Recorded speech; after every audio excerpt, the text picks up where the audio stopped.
Because people love to throw out this name. Oh, I know a lot about Project 2025. I know a lot about Project 2520. You can't tell me anything.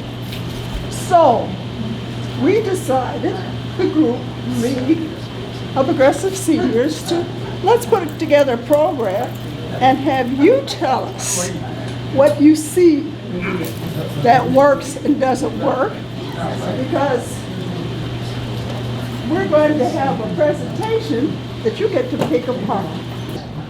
Our first speaker, we have two speakers today, and our first speaker is going to be Karen. After Karen speaks about 2025, I'm going to ask you in about maybe 10 minutes to see if you can tell me what worked, what didn't work for you, what we should do differently, because we want to be able to send a product out to our membership and others that help us explain what Project 2025 is. So I'm going to introduce Karen for this first part of the program. Okay, thank you. Hi. So, the idea of this is, again, this is like a focus group, big focus group. And the idea is to see if in this PowerPoint what works. And we have one young person here who can give us a perspective on how it works for young people. So, what's interesting about Project 2025, it is basically kind of a Christmas present from some of the richest conservatives in the United States right now. You know, Leonard Leo, who took over the courts with his money, the Koch brothers, or David Koch, I think, who's the... Anyway, some of these people who are really behind the scenes, Mellon, somebody named Mellon. Elon Musk. Huh? Musk. Yeah, and a guy named Dennis. Anyway, so the present goes to three different people, three different entities. The first is a gift to Trump, because all he really wants is power and attention, and he wants to be, quote, a dictator. This document allows him. Well, the document is a plan that would allow him to have almost absolute power over decision-making at the federal level. And that's all he really wants. He wants to be in charge, and he wants to be visible and a hero. The second gift is to the corporations who helped fund this, because many of the proposals they have to cut programs and to cut resources for people frees up billions of dollars that can be used for tax cuts. And then the third, it's a gift to kind of the red meat, I don't know, I guess the Christian nationalists, the people who are his base. And what this gives them is it gives them kind of a move backwards to the, I don't even know what era, 1950s, where everything is controlled and white and, men are men, women are women, life is good, right? So those are the three recipients of they are the people who will benefit most from this proposal. So, next.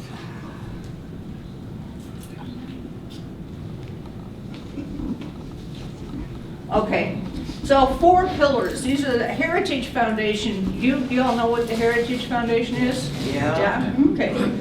Right-wing, powerful, rich. Anyway, 4 pillars. Policy, and this is where, again, we are in a position where the rules of the game are going to change, and the way that resources are divided is going to be altered to move resources up. Money goes up. Personnel. This is an interesting one. One of the things they're planning to do is get rid of a large number of the people who are currently doing federal administration. And all those thousands of departments, they want to get rid of people who have been on civil service or who are experts in their own field, and they want to replace them with their own MAGA staff.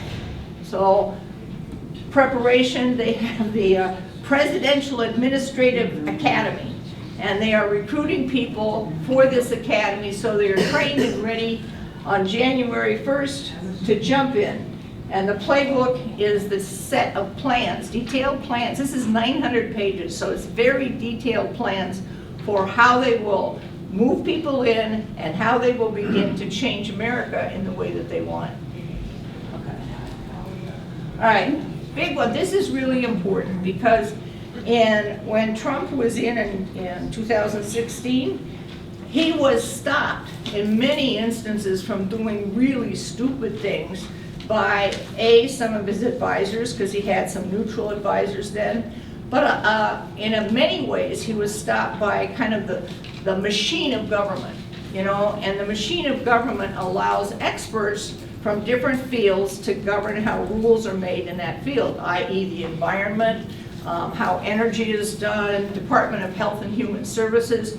People in those areas were staffed specifically because they were good at that kind of job. Well, he's allowed now to hire and fire at will under this plan. You can take anybody in and put anybody out. Get rid of the experts.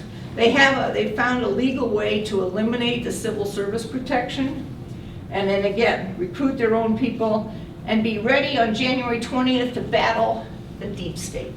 Okay? All right, so these are the areas. I mean, this thing covers every single department, and it's huge and way too complicated for one.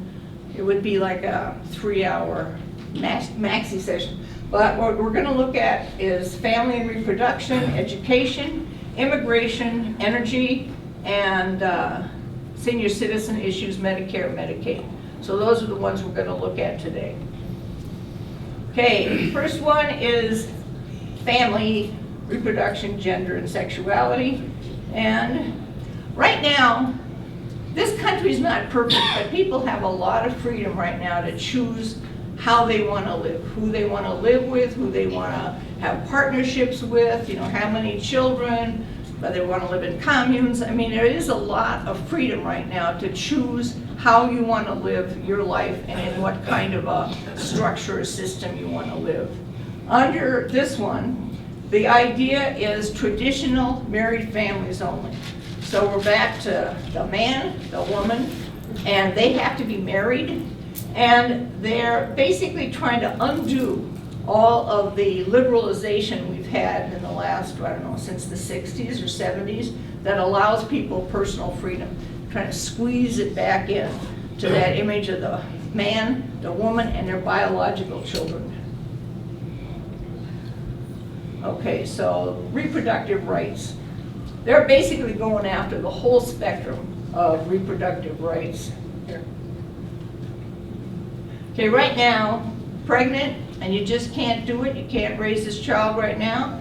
There's medical abortions, put the child up for adoption, or you can use abortion pills, which are right now about 60% of all abortions they use the methylpristine pill. All right, so first thing is no abortion.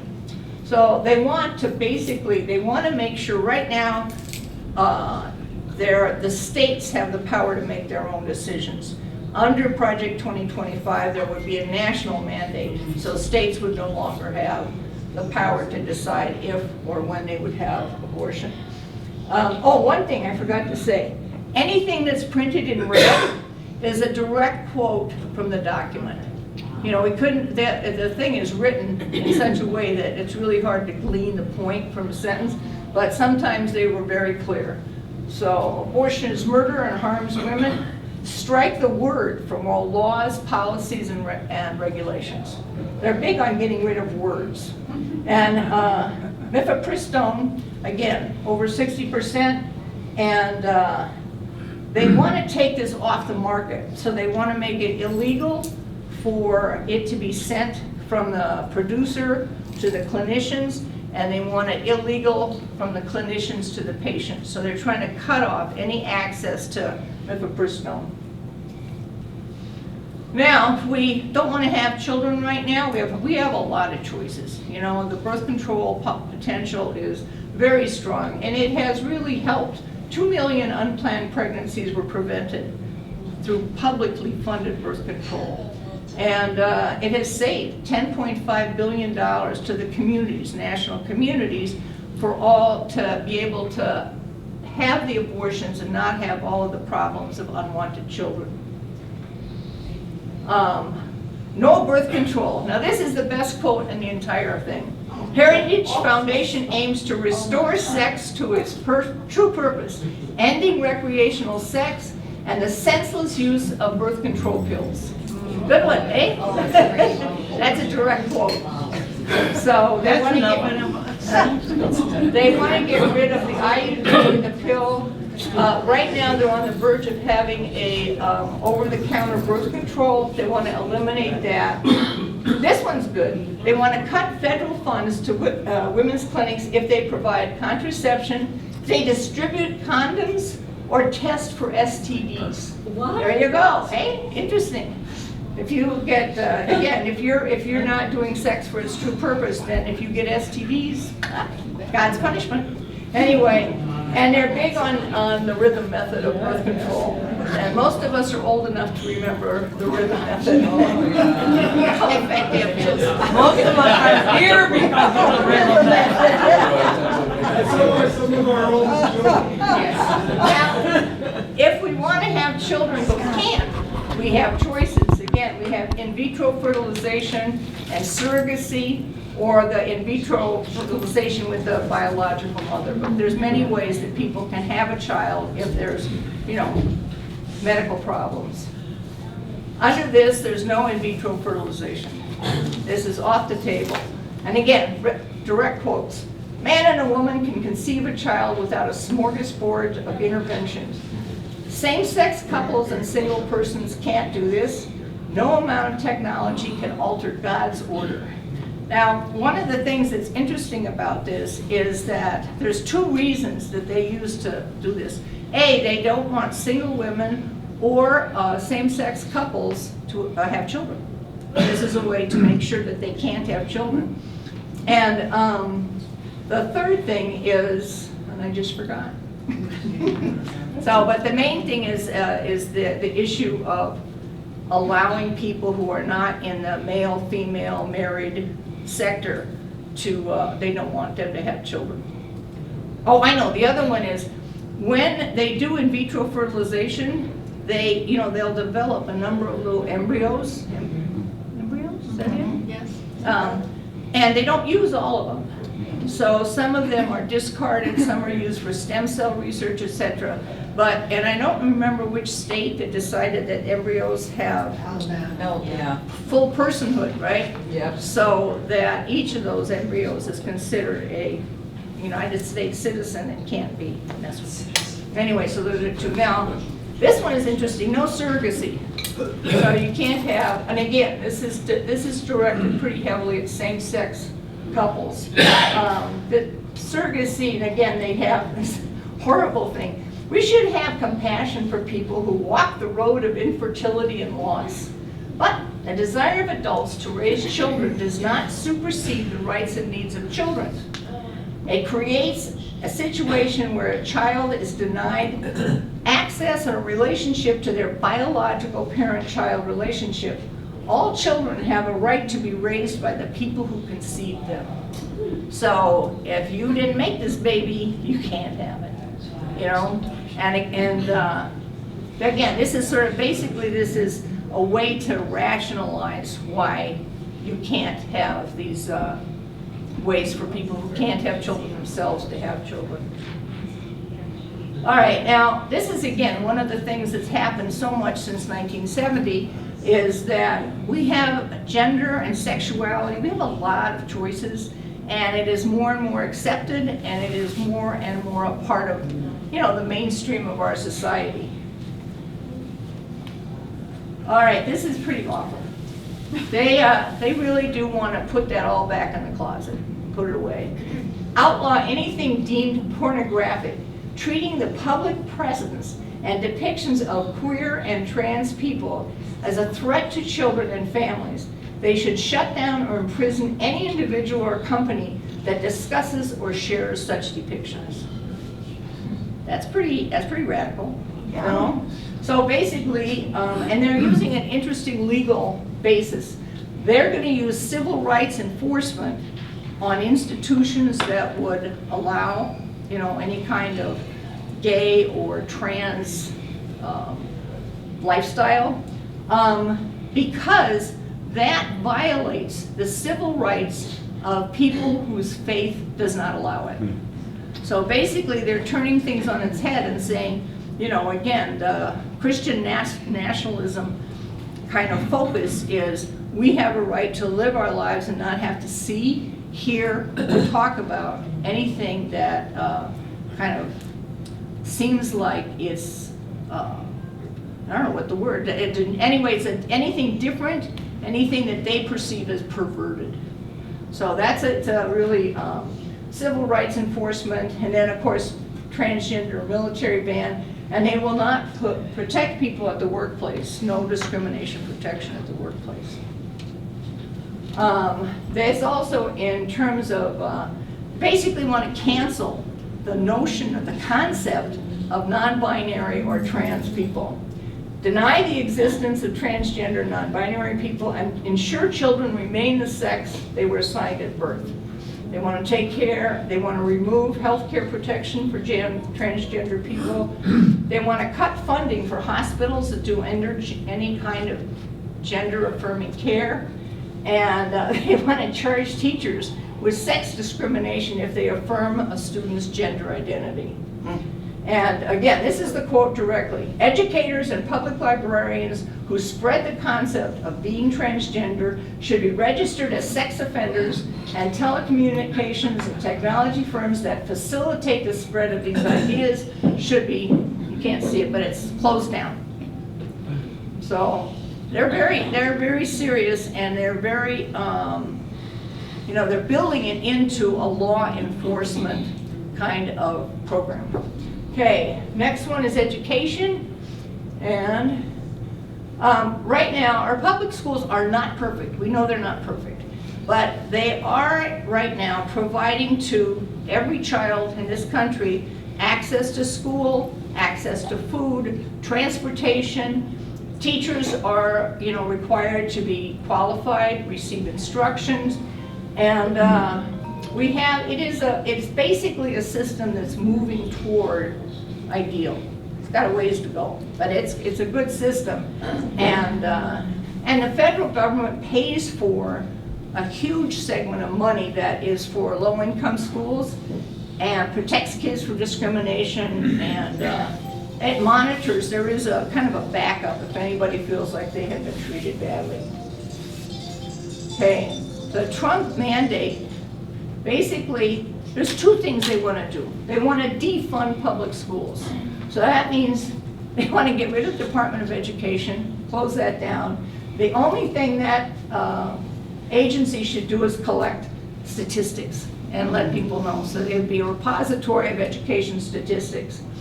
They would take away Title I funding, which is $21 billion. And 90% of the nation's school districts use Title I monies. They would gut the nation's free meal program, eliminate Head Start, more funding. They want to put the money into home-based child care, not universal daycare. They want to encourage religious voucher schools and homeschooling, and then they want to remove rules that ensure funds are used for special ed. So basically, and we're getting back to the cut segment, the $21 billion that they would take from Title I provides a nice, it's a kind of a piggy bank for tax cuts. Everything that they do here that takes money away from federal systems is right there, ready to be used. The other thing is privatizing schools. This is what they want to do. Again, a direct quote. We want to give parents a savings account to be used on other options such as private school tuition, online courses, homeschooling, and tutoring. So they want to move that money out of the public education system, put it into a privatized system that encourage homeschooling, encourage like a decentralization of education. And they want to boost the faith-based educational institutions, programs, and activities. So again, our Christian nationalists, this sort of serves two purposes, right? This helps boost the agenda of the Christian nationalist as well as providing money for tax cuts. College, the big expenditure for college is loans. And Biden has been doing loan forgiveness because there is so much debt that people have approved going to college. Well, why do they do it? It can make a difference per year, $30,000 difference in income if you go to college versus if you don't. The other thing is college graduates, the kind of places that college graduates can work, offer vacations, health care, paid sick days, student loan assistance. They basically have an array of kind of bonuses for being skilled and qualified. Now this is sort of interesting depending on your age right now. This is the age group, how much debt each age group owes, the number of people who are in that category, and then their average debt. So our young people are at the low end, $14,000 is their average debt, 7.1 million students, and their total is about $100 billion. And then you want to look at, I guess, the 35 to 49-year-olds, 600, what is that? $624.4 billion of debt. Average debt is $43,000. So what you can see here is this is a situation that is keeping a lot of people from buying a house, buying a car, moving ahead in their lives, is this debt. Now Biden has done a tremendous amount. The federal government owns most of these loans, so it's federal monies that has gone out for this. 43 million people that were forgiven their debts, and right now, that's the borrowers, sorry, numbers. The federal government holds about $1.60 trillion of debt. The forgiveness, they had 1.7 million people got forgiveness, and the average amount that they were forgiven is $60,000 a year. So he has really tried to move into this morass and try to make a difference. They just, another court just said he couldn't do it again yesterday, I think. Obviously, Project 2025 doesn't like this, no. Current administration has recklessly engaged in the policy fetish of forgiving and canceling student loans with abandon.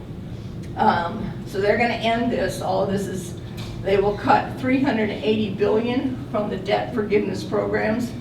And I don't see if you can see this at the bottom there, but loan forgiveness rewards fiscal irresponsibility. More students enroll in college who may have been otherwise gainfully employed in the workforce.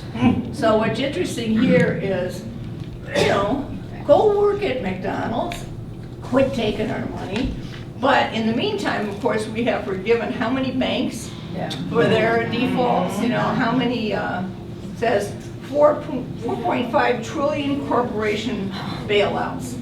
And so there's definitely, who gets rewarded for fiscal irresponsibility is clearly not us. Okay, immigration. This is a bad one. Right now, we really all are immigrants. We've all come from many places. In 2021, immigrant households earned a total of $1.9 trillion. They paid $525 billion in taxes, and they hold $1.4 trillion in spending power. So this is a pretty economically viable group of people, our immigrants. But, no. So the idea is to rewind all the things that have been regarding immigration. So they're going to set up the internment camps, which I didn't kind of think about what it was like, living in a pen, in a building, They're going to end the DACA program. They will deny citizenship to babies who are born here. It used to be that if you were born here, you were automatically a citizen. No, not anymore. And they will provide, provide state and local funding only if ICE can use our DMV and voter registration rolls to check and find potential illegals. and local police will find and detain the people identified. Otherwise, the federal money to cities and states is off the table. The other thing is, they had the horseback mounted border patrols was a particularly brutal piece of enforcement, and Biden ended it. They want to get it back. They want to eliminate visas for victims of abuse or who are in mortal danger. They don't want any more guest worker visas. They want to end sanctuaries in churches or communities. And ICE agents can arrest undocumented people without a warrant. There's something else down there. Oh, I know. Deport 1 million refugees a year. That's our goal. I don't know who's gonna, anyway, thanks. All right, the environment. Again, right now we're in no ways perfect, but there is an attempt to try to deal with clean energy and replace the fossil fuels. The big goals for the Department of Energy is that, and also to try to stop the proliferation of nuclear weapons. Two big goals. Under the mandate, they would eliminate clean energy programs, eliminate it by revoking funds and cutting all positions and personnel hired. Yeah, get rid of them. They're going to repeal the Infrastructure Jobs Act and the Inflation Reduction Act, which provided hundreds of billions of dollars for green jobs and investments. Now this is a big one. They're going to support the private sector takeover of oil, gas, and nuclear power. They're going to end any government interference in energy decisions. Drill, baby, drill, yeah. And then they're going to stop efforts to prevent the spread of countries who have nuclear weapons. And ineffective and counterproductive non-proliferation activities. Hard to see how that's a problem, but apparently it is. But it basically hands over the decisions about our environment to fossil, oil, gas, and coal. The Environmental Protection Agency, which is sort of a subset, their big goal right now is to protect human health and environment, especially in low-income communities, which have gotten, up till now, they've had more of the, polluting industries. They've had a lot of the waste products in their neighborhoods. So they're working very hard to try to undo that. This is, of course, the best one. There is no climate change. Stop all public and private sector efforts to combat climate change. I mean, this is pretty weird. And so basically they'll eliminate any kind of environmental protection policies. Keep going. Okay. Social Security, Medicare, and Medicaid. This one has a lot of numbers, so I'm going to get confused. Right now, 67 million people, 1 in every 5 American residents, collect Social Security benefits. They provide retirement protection for 97 out of every 100 adults over 60. They're modest, they're pretty modest amounts of money, about $22,500 a year.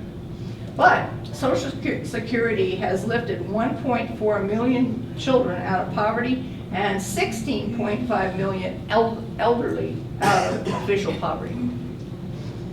Okay, we know that this is not going to keep going. So they're going to cut Social Security benefits mainly through having people retire later. Now, we all know that there's problems with Social Security funding, and we all know that there's a pretty easy way to resolve it by increasing, the wage levels at which you keep increasing Social Security input.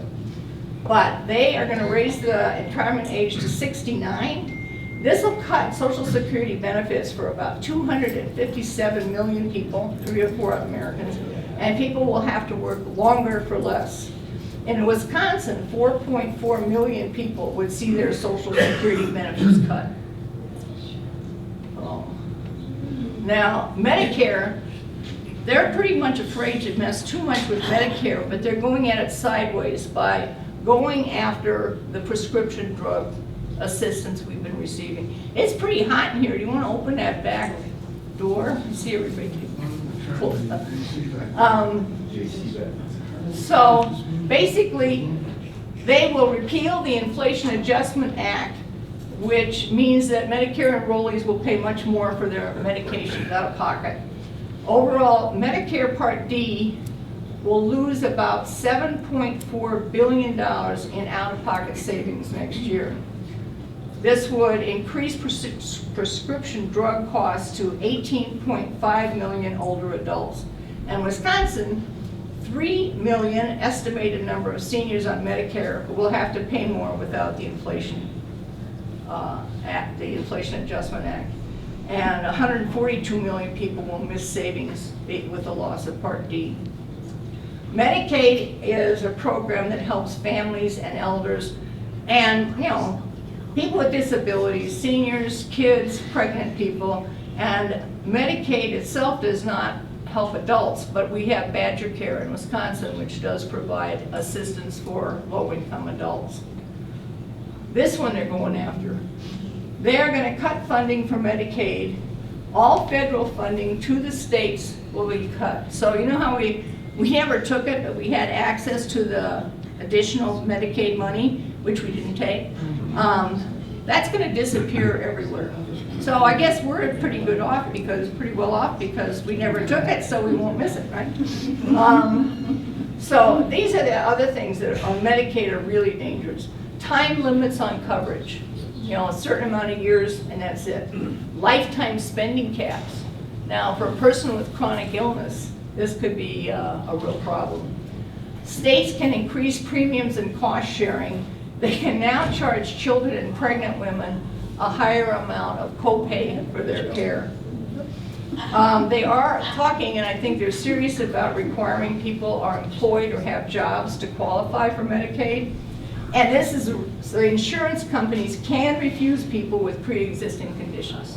So that, that was one of our really important wins. That's going to be gone.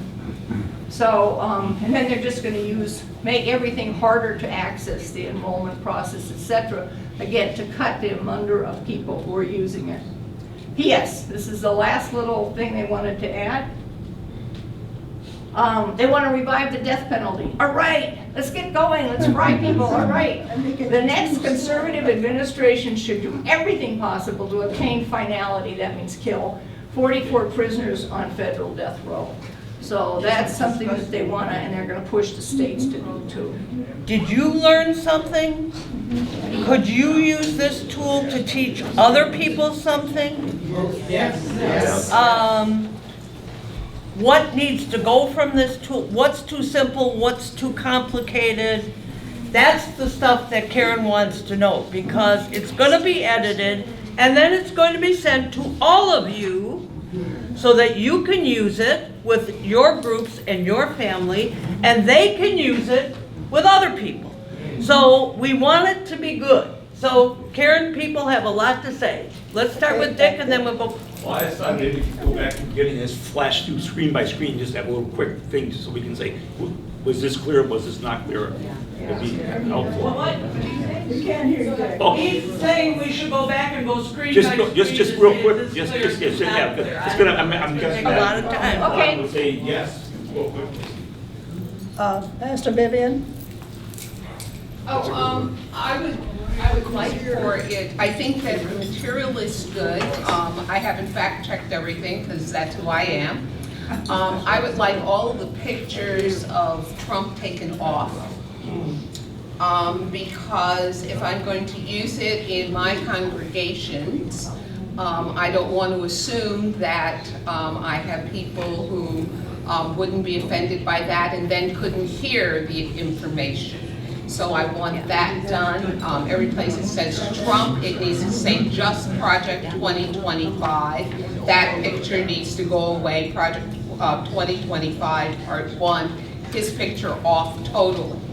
I would say the same thing if it were Biden. I mean, pull those pictures off. I want something that will show me what the facts are without trying to play to my emotions, because that's used too often. And there's agreement here. David? I had a different point. Well, Stan, oh, you have a different point. What do we say to, let's take pictures off and just talk about it at the next? Yeah. Let me push back on that. Okay. That's the most effective picture I've ever seen of him. He's never, ever portrayed that way. Ever. They portray him as this beautiful, nice guy, and one of the first things that jumped out to me is that's the picture you want people to see of him, because that's the real Donald J. Trump. You know, I'm not saying you're wrong, but I'm just saying that, to me, was very... Can we do a version with a picture and without a picture? There you go. How's that? Depends on your audience. Yeah, I was thinking actually last night, you know, the rich guys who are financing this, we could have a picture of them. Yes. There you go. All right? Yeah. Oh, yeah. That was my Oh, point, yeah. is this Karen? is bigger You than. need to stand up because Matt cannot. Can't hear you, I can't see You you. get still. Matt? I think that there's probably going to need to be 2 or 3 different versions of this. Yes. Yeah. One of the things that I feel was not highlighted, I think there needs to be a version that specifically targets issues that most dramatically affect minorities. Because all of it was important, but when you touch my heart, you're talking about things that I need to survive. You know, so when we get into housing, we get into paying for drugs, those college tuition things, yes, but let's go through the list again. And I think there may be a second version or a third version that talks directly to minority community. That's my opinion. Okay. Well, I wonder if after each of the main parts, that there is impact, you know, personal impact, a slide that really talks about how does this touch you? How does this impact you? How might this impact you? More personal. Give an example. Because, well, okay, because I keep hearing about Project 2025 and, you know, these statements, but we want people to stop and think about it, like, how does this affect me? So, young women with reproduction, Yeah. no abortions. Okay, how does this affect a pregnant woman who's married, wants children, wants to have her baby, and then she needs to go to the hospital? So we're in that situation now in some states. So this would be national. There would be no place to go to get medical help. I mean, you know, impact statements like this that really bring it home, just a few of them. I would help working on that. Okay. I just, and I And that's where. don't know if I'll help it or muddy the waters, but when I was looking up here and they were talking about the babies, I'm going, where would the babies be? They can't have any. Right. If you go back. And how What would it said, it corporations, said they can't have babies. sorry, Go ahead. how would corporations hire people if there's no standards? You know, what are they gonna use to hire? Today, they're looking at standardized testing results, or not necessarily testing results, but, you know, transcripts. And, you know, I mean, how would that all work? It would I go mean, back to the way it was since the 1870. How do you look? What color's your skin? You Who know? do you know? Who do you know? Right, If right, you're a woman who's of a childbearing age, we're not gonna hire you Right. because right. you might have a child. Right, things like that, bring that back to them. The younger group are, you know, they're thinking about birth control and whatever. But, you know, going back to your comment, maybe an impact statements after each part would address that, or would you still like to see something strictly for minorities? Because then we're dealing with, I mean, is Well, there let's any keep way? going. Well, there's a lady in the back that's had her hand raised for. I'm wondering if it's going to be available in different languages too. One thing, when you talk about, if anybody's ever gone to Colonial Williamsburg, you get an idea of what life looks like back there. And what stuck with me was when I was at a restaurant there, and the guy came up to me that was a server, and he said, "Ma'am, you do understand that if this was really that particular time, you wouldn't be in this restaurant unless you were a woman of ill repute." That stuck with me, and I think that's what we're talking about, something that will stick with you, so that people aren't just using 2025. I know this, and they haven't figured out what it is. And then there was another lady back there, I think, or sir? Perhaps too, we could devise a survey at the end of this to get feedback from the people who see it. That might also help as we go forward sharing the information to tweak it. So have a standard survey at the end of each presentation. So each group will have an opportunity to share what they learned, what they didn't learn, and what they might need to know going further. With no request for money, I can't stand doing surveys where at the end, Yeah. we'll be donating. Okay. Yes. Me? Yes. I really like the direct quotes. I think, I don't know, if you hadn't told me those were direct quotes, I wouldn't have known it, so that needs to be emphasized. And I think, I would like to see every slide, or as many as possible, have that direct quote and then a few explainers. I would stay away from too many statistics because I glaze over of how many million people this and how many million people that, because it's meaningless to me. It's direct impact. Here's the quote, here's what would happen. Here's the quote, here's what would happen. Or we can say, if you fit this category, Yeah. you know, raise the question, if you fit one of these categories. So on the numbers are meaningful to me, so I wouldn't take out too many. But I will double check the Wisconsin numbers. Yes. There's only, what, 5.5 million people in Wisconsin? And one of them says 4.4 million would lose this benefit. It doesn't make any sense. So Yeah. those are a little I off. thought of that too. Thank you. Okay, there was, Yeah, rather than quotes, it would be nice if, for each section, if there were, like a infomercial for 20 seconds on this particular issue. What?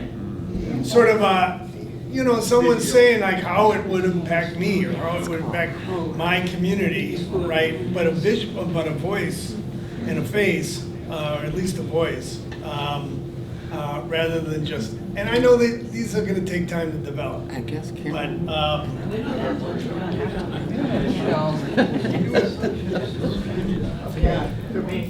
oh, the gentleman over there next to the wall, and then Pat. Me first? Okay. Thank you. I think it's important to point out that this, for purposes of the election coming up, that this is the platform for the Republicans this time around. They've hidden this pretty effectively until recently, but this should be hung around his neck. And that's one point. Another point that I think you might want to add, as an amendment to what Mr. Mixon has said, they want to ban books that have real history in them. And slavery, Jim Crow, and all of that would be sanitized out of our already pretty well sanitized children's textbooks. And finally, although there's a million additional things you could look at, they want to employ the military in circumstances of protests such as after the George Floyd murder. When was that? 2020, I think it was. And rather than the Posse Comitatus Act, which restricts the ability to do that. Anyway, well, thank you. There's a lot. Thank you. We're going to go with you, and then Sir Scott, you shortly after that. Yes, back to it.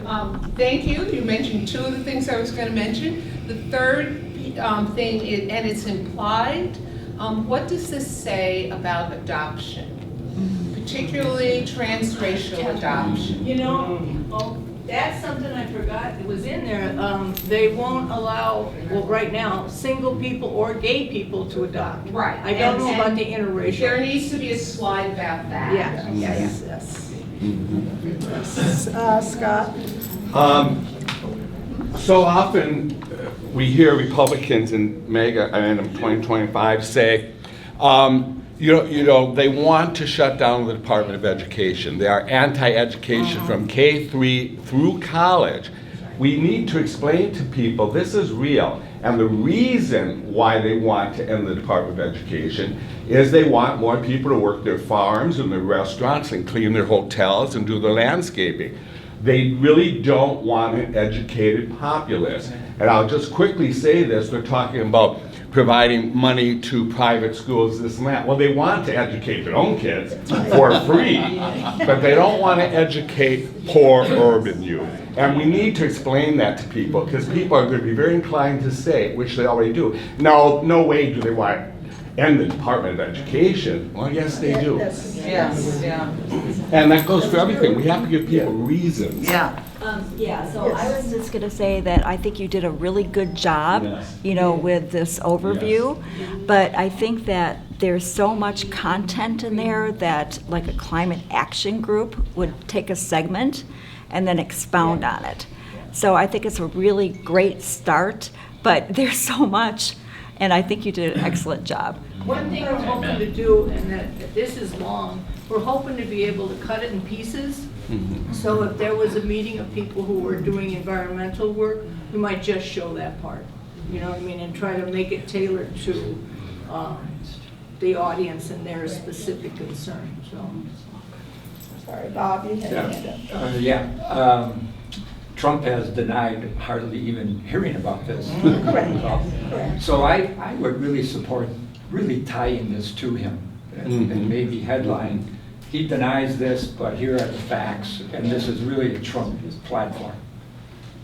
Sometimes we're afraid to do this, I think, and we shouldn't be. But I think Pastor Vivian's point was, as a communication tool, she couldn't use it. But many of us could. So we have one group of slides that has no picture and one group of slides that has as many pictures as possible. But also states it. I'm going to Yes. start walking around the room because there's some people are getting lost back here. Yes, ma'am. When someone mentioned take Trump's picture out and perhaps put the pictures of the oligarchs and the people who have written this, I want to see also what will they gain?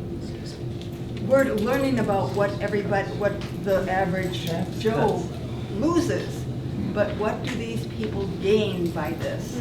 They get richer. Yes, how much richer? Okay, there's another comment here.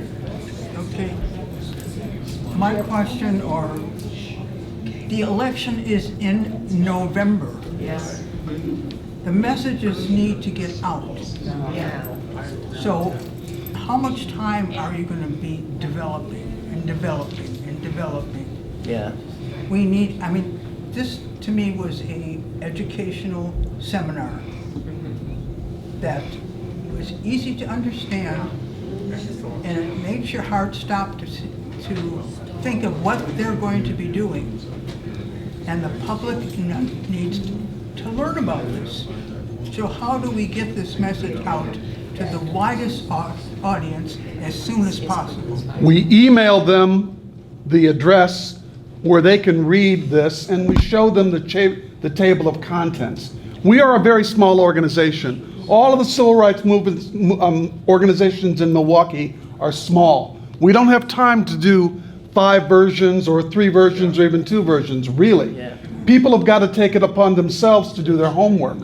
So all this information is available online using our mailing list, Souls to the Polls mailing list, the NAACP's block, everybody.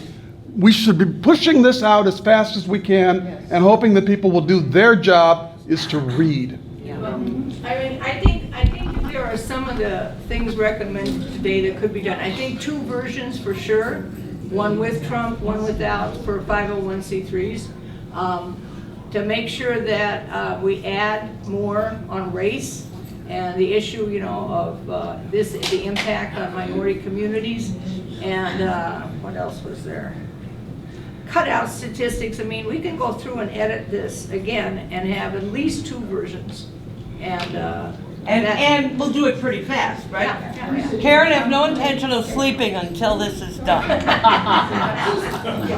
We have another comment from Susan, and we're getting to the end. And then we're going to have Al talk. I just want to say that I think you did a fabulous job. Yeah. Thank you very much.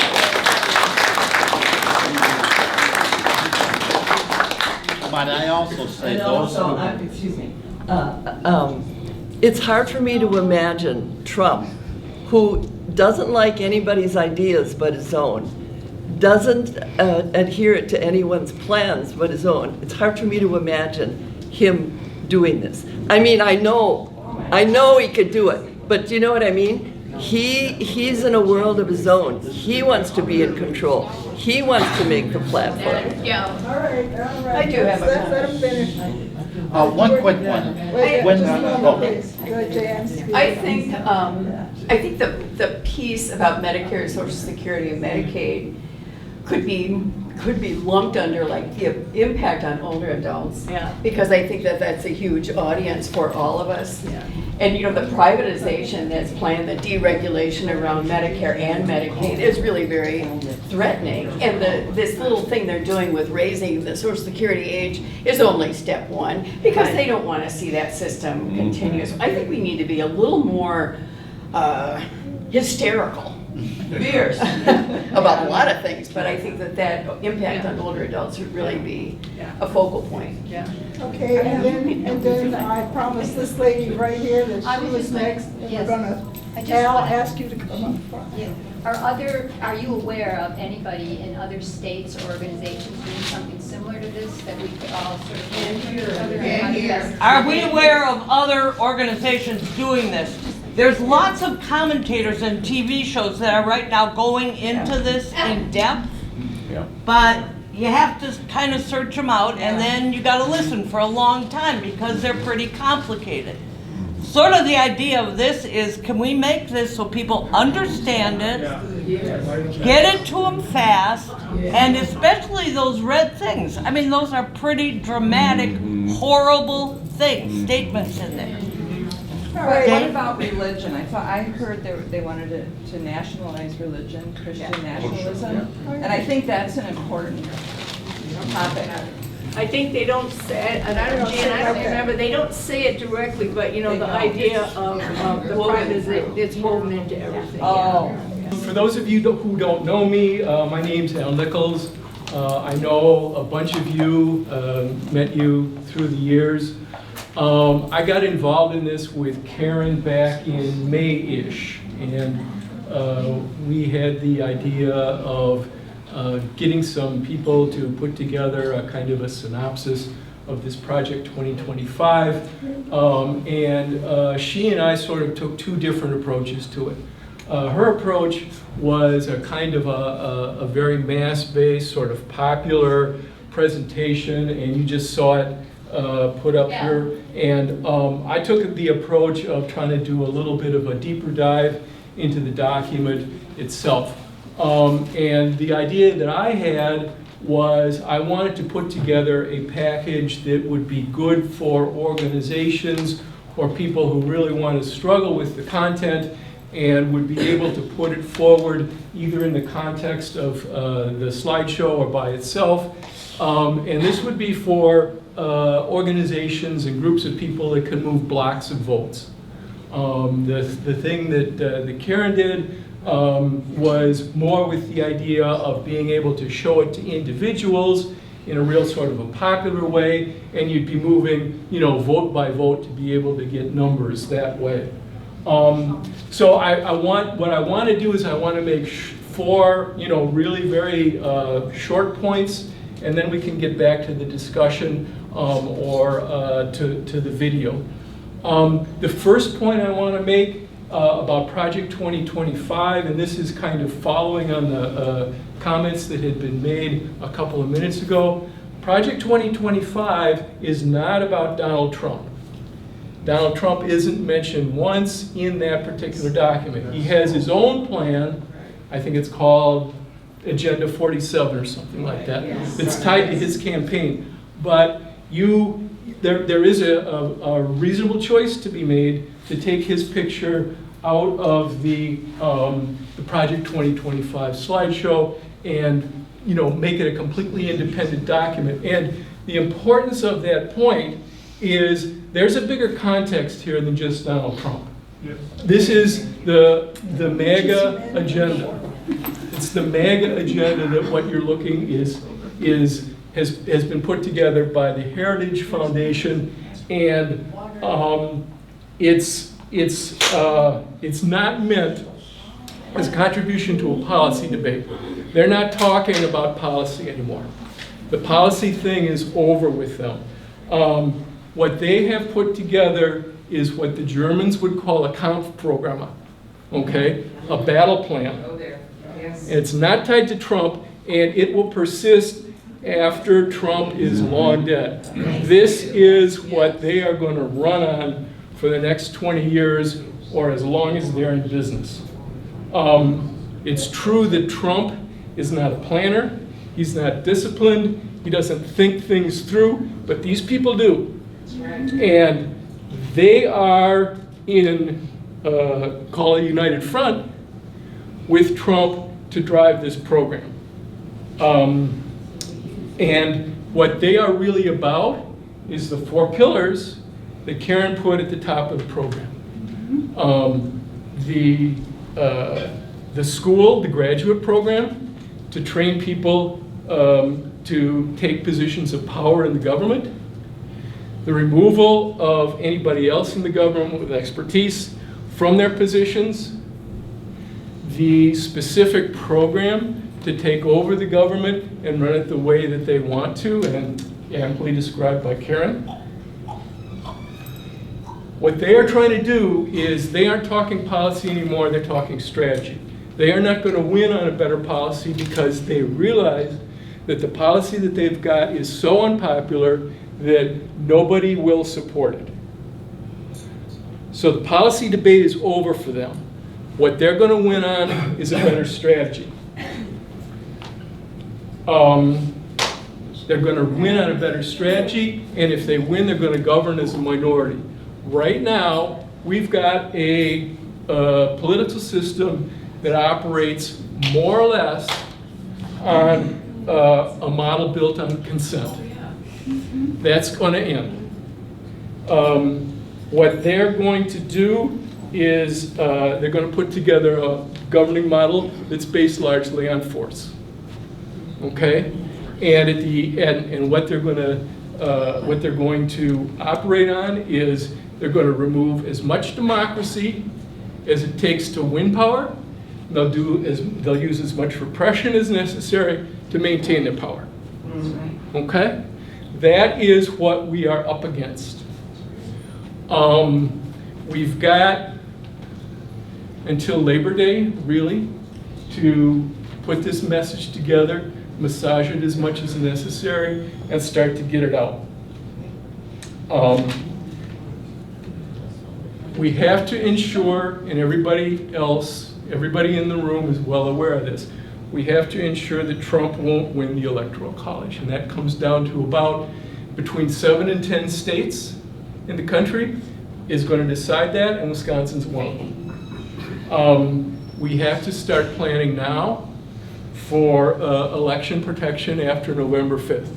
So one of the projects that people who are thinking about this with your organization should be thinking about is it's not going to end the night of November 5th after the votes are counted. There's going to be a battle between November 5th and the inauguration. And we also have to start making contingency plans about what we're going to do if Trump wins, because that's going to be the next thing. If he succeeds in taking over the government with with the Heritage Foundation, we're going to have to start getting our heads into the game for that. Yeah. End of conversation. Comments, questions? Now, Go ahead. So you just said, could you put that in a fact sheet and get it to us? Because that was. As a matter of fact. As a matter of fact. So rather than doing what Karen did, I wrote up the notes from this, and I've got 10 copies here. Okay? And what I'll do is I'll leave the copies right here on the table.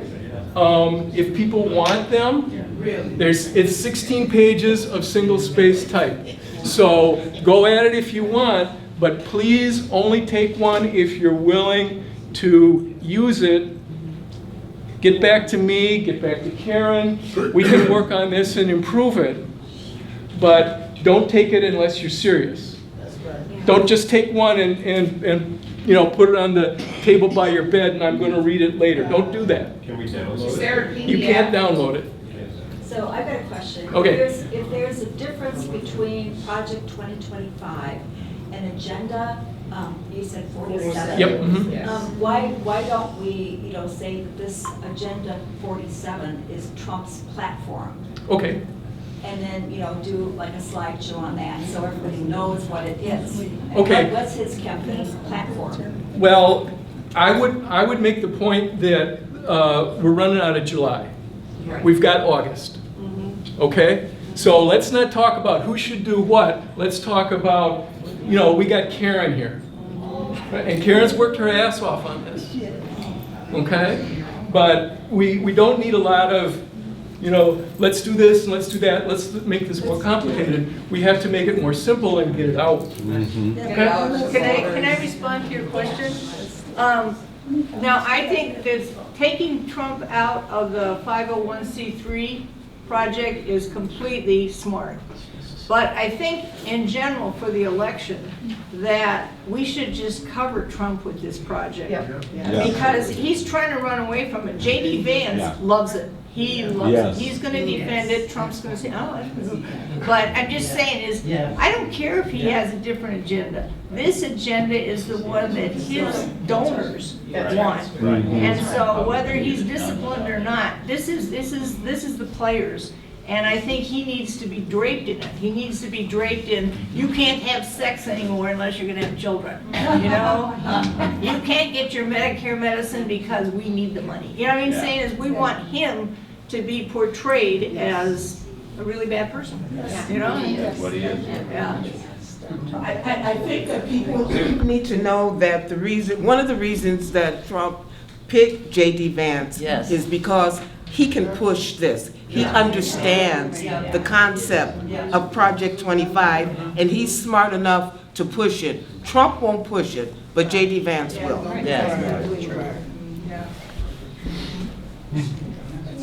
James. Go ahead. I'm sorry, did you say that your document is available electronically or not? I did not say that because it isn't. Will it be? Can it be? We can do it. Well, you can't use it. Look, I mean, You make a PDF and you put a link to it, and we can send it up. you can do that? Yeah, yes. All right, we can send it out, sure. So League of Progressive Seniors will make your document available. Yeah, all I really have to do is give you the electronic copy. Stephanie. Thank you. You want to come up? Al, do you talk to groups? Do you go out and talk to groups? Like, we have a really strong contingent in Bayview. Okay. For Bayview. canvassing. All right. Yeah. Sure, I and can go. Voter registration, and so we brought people there to Dale Nook's house.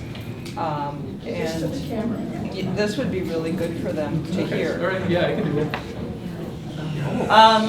Do we have one more thing to show here, Matt? Yeah, I'm done, I think I'm done here. Thank you. Matt put together something.